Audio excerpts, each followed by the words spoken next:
Welcome to my podcast, guys. If you are here to work on your relationship with your child, then you are for sure in the right space because you will always have to work on your relationship with yourself. And this is what I offer here on my podcast. So if you listen to my podcast and hear things that are not obviously related to your son, listen on, because whatever you improve in your relationship with yourself will automatically improve all of your relationships, including with your son. So welcome and enjoy. Hey guys, how are you all doing? I'm doing great. Kids are doing their Zoom meetings at home. The other kids are at school. Everything's going well. Knock on wood. Everything is smooth. I hope your homeschooling is going well as well. And if you're listening to this in the future, never mind. I want to tell you a little story. Oh, before I do that, I just wanted to remind everyone that I am celebrating my 1-year anniversary of the podcast. And actually, today is the 52nd episode. Woohoo! Even though it says 33rd. But that's only because I had a different title for my podcast in the beginning for the first 17 episodes. Be nice to yourself. And then I changed it to Stop Fighting with Your Son. But altogether, it's been 1 year exactly. And I'm so excited grateful that I have started this because I'm able to reach people on such a more intimate level through my podcast. Like you're able to get to know me and get to know me and get help and listen to me, which some people prefer over reading and over other ways of getting help, right? So I love podcasts so much myself. I listen to them all the time in the car, on my walks. And so I'm happy to be able to do that for you. So I am doing a promotion. So I'm going to announce it, like I said, at the end of May. I'm not a promotion, but I'm promoting the gift I want to give to one of the lucky listeners who can share their review of my podcast. And the point of doing this is so that other people can find it sooner and faster. So if you are enjoying the podcast, please give me a review on iTunes. You can scroll down. The way I usually do it is I scroll down to the very bottom of the episode and it says give a review or something review, and you click on it, and then you can give it a 5-star rating and write a little write-up. And it'd be great if you could do that and then screenshot it and put it on your social media and tag me in it. Tag me at coaching_Natalia. And I hope if you're following me on Instagram, if you're not, you should get on there because every day I share something helpful there that will transform your life. So just get on there and you can just 5 seconds of reading my post will change your life, I promise you. So hopefully next in the 2 weeks, I will give away the gift card. Or what I'm giving away is gift card to Lululemon, $200 gift card to one of the lucky people who reviews the podcast. So now moving on to my story. So my story is about this week, my boys. So because my big boys are now studying at home this week, and the weather's nice, it's summer, it's May, it's getting warm, I have this in my head that, they should be outside, right? But more than that, so because my little boys are still going to school in person, because they're considered to be kind of like daycare. So they're under different regulations, so they can still go to school. So every morning I drive little boys to school, I drop them off, and every afternoon for 3 o'clock, I go and pick them up.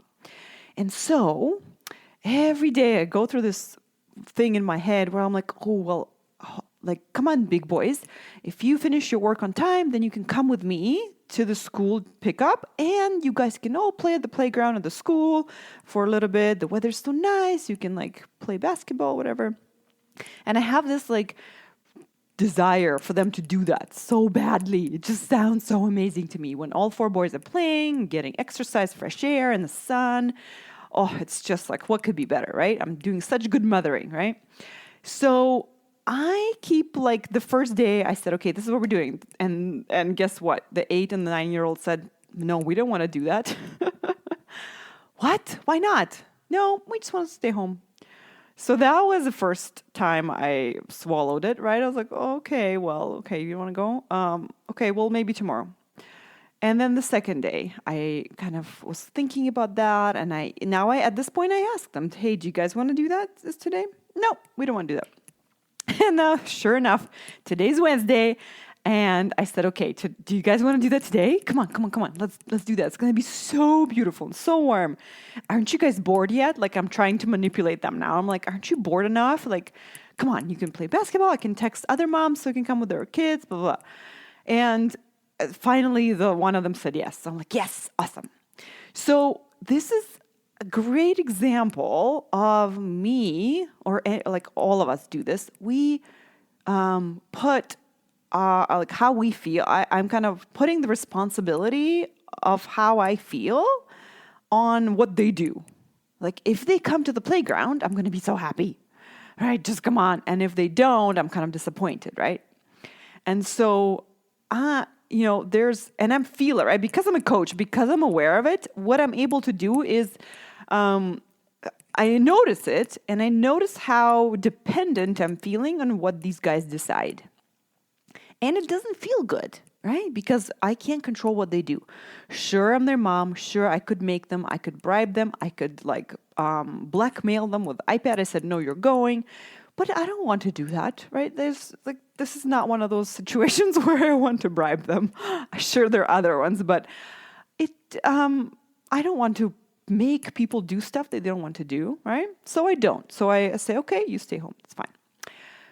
But when I am kind of being so needy and dependent on what they do, basically what I'm doing is I am making it conditional how I feel on what they do, right?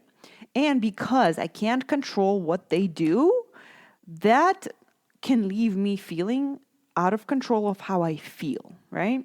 So this is where I introduced this concept to you guys about like dropping the rule book, or my coach calls it, dropping the manual. So when we talk about manuals for people, it's like these rules and expectations that we have about them, that we have for them, and we use those rules to determine how we feel. So if they follow our rules of what we think how they should live, then we will feel good. Or if they don't, then we will feel upset, right? And so this is when people like talk about, okay, dropping the expectations. Once I dropped the expectation, then I felt better, right? The same thing here. If you can, basically the ultimate goal, if we can do that, we will be like little Buddhas or saints, drop all the expectations, all the rules, all the guidelines for them, and love them just as they are. Then we will feel happy. But because we're humans, that perfectionism, we'll never reach. We'll always have something new to evolve, to grow through. We'll always have new expectations of them as they grow and reach different ages and schools and jobs, right? We will have to deal with new expectations that we have about them, and we will have a choice of what we can do with those expectations. So because these are our children, and we are their parents, we can have these expectations and rules and guidelines for them that we want them to follow. And, and for us to feel like a good parent, we should have them, right? Like, sure, like let's do this, right? But what I want to offer you guys today is that we can have these expectations and rules there for them, but we can choose not to put our well-being conditional on whether they follow them or not, right? So this week with me wanting them to go to the playground, and because it's such an easy example, like this is not a big deal, like if they don't go, it was easy for me to notice it, first of all, that I am being, wanting them to go so I can feel so good and like, oh, they're such good kids. I'm such a good mom. They're like, kids are playing outside, right? So because it was such an easy, no big deal example, I was able to drop that. I noticed, oh, hey, I'm really depending on them to feel good about myself. And it's really no big deal. And they don't want to go. So how can I... so I have two options. I can either be upset that they don't go and let them stay home, right? And what they do will determine how I feel. or so I would think. But really, it's my thinking, right? So, or I could decide what they do doesn't determine how I feel. So I can still choose to feel like I'm a proud mom and their kids are doing well, even if they stay home and play at home, right? So notice how my action is the same. I'm letting them stay home, but I feel different, right? I feel in control of my life. I don't feel dependent on what they do. Like, I'm good either way, right? I'm good either way. If you guys stay, if you guys go, I'm good. Right? Now, it's easy to see that in this example because it's kind of not a big deal, right? Most of us will find like it's not a big deal. Sure, it would be great if they were outside and playing, but if they're inside and playing like this one time, no big deal, right? But the same thing applies to other conditions we put on our children, like going to school, studying, right? When our kids are bigger, getting like post-secondary education, using their manners, like all of these things that they do, or like getting good grades, dressing well, being nice to people. We can all, if we hang our emotional well-being on those things happening, then we will feel out of control because we can't ultimately control what our kids do, right? So, but if we choose to separate the two things, how I feel is one thing and what they do is a totally different thing and has no effect on how I feel, then I can take care of how I feel and choose to believe what I want to believe about myself.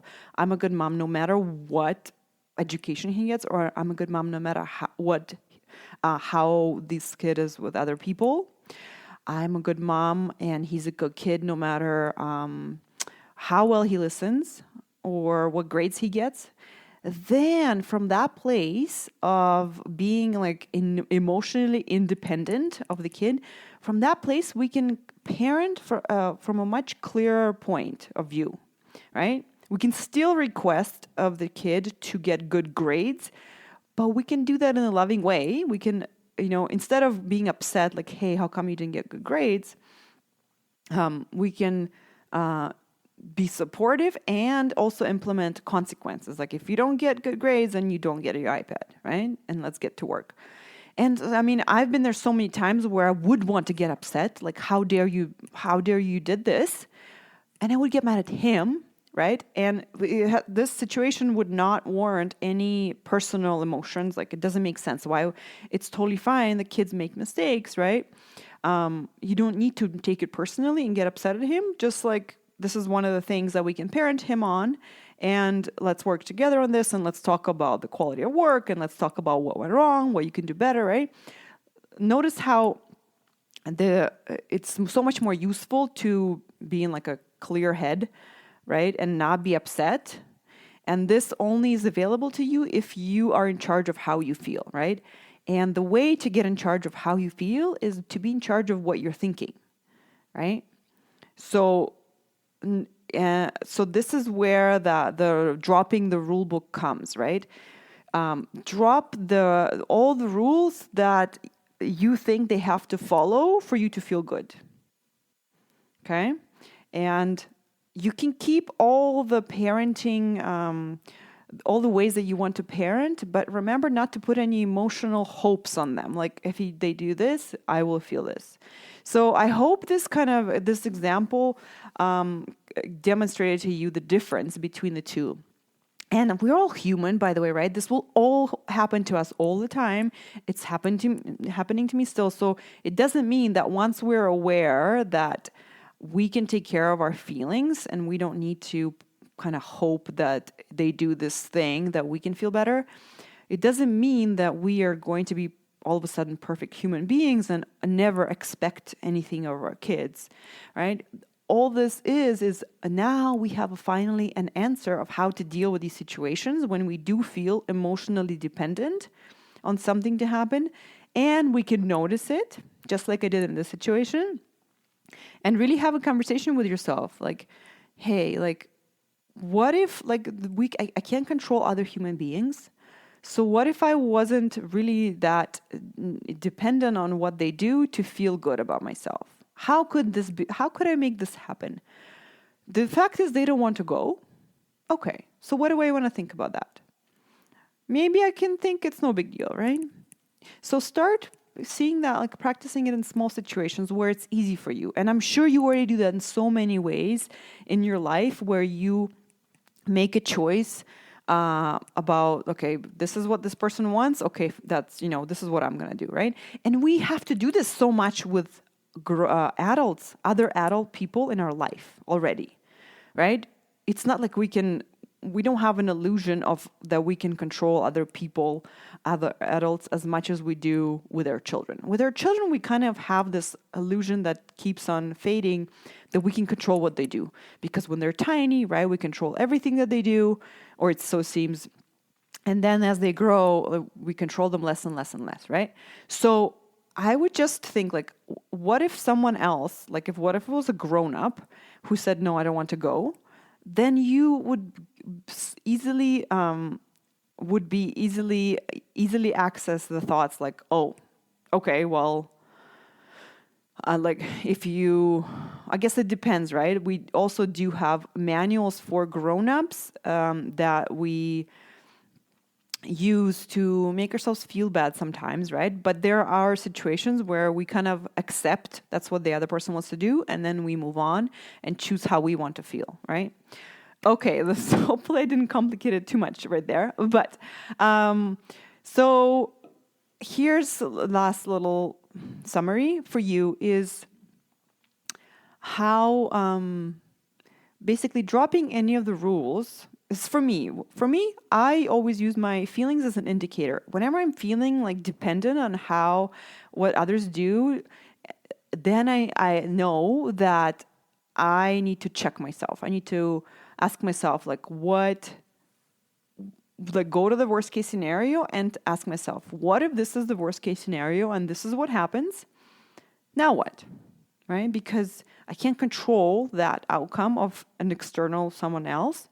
And what do I want to think? This is what I ask myself, can I still be good either way?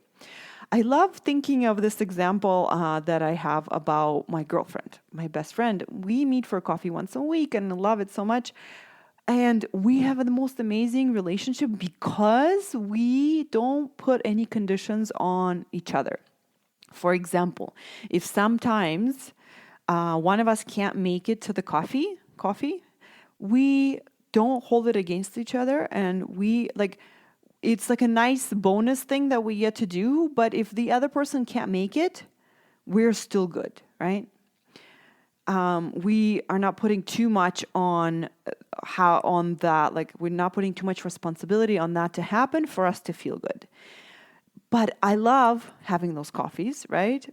But I'm always, and because this happens and has happened many times, we would kind of feel a little bummed out. But at the end of the day, I'm good, right? Like, I can take care of myself, right?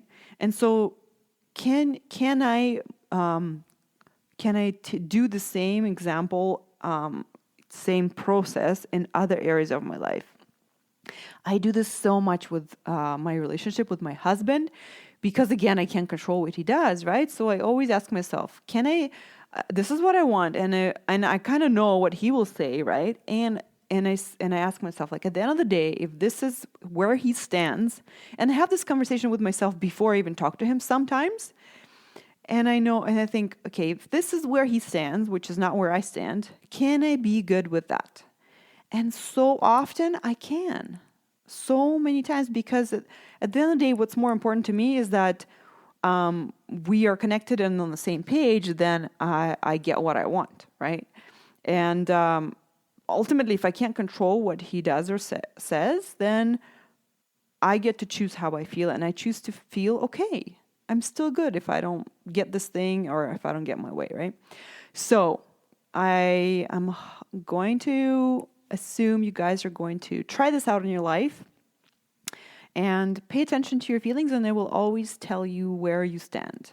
Are you being dependent on what others are doing, or are you kind of recentering and refocusing on you? And are you good either way?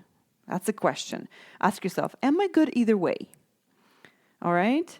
And if you're not, then you have to have another conversation with yourself and say, okay, what am I willing to do to get this for myself, right? Am I actually willing to have a fight with my husband? Am I willing to do the research and present 5 arguments why I want this? Am I willing to take my kids to the playground even though they don't want to? And am I willing to listen to them whine and blame me and fight and all that stuff to have my way? Am I willing to do that? And I'm not, right? And then you'll be really honest with yourself. Like, do I actually want them to go even if they don't want to go? No, I don't. All right, my dears, I love you so much, and I will talk to you next week, and I'll see you on Instagram at coaching _ Natalia, and I'll see you there. Okay, bye.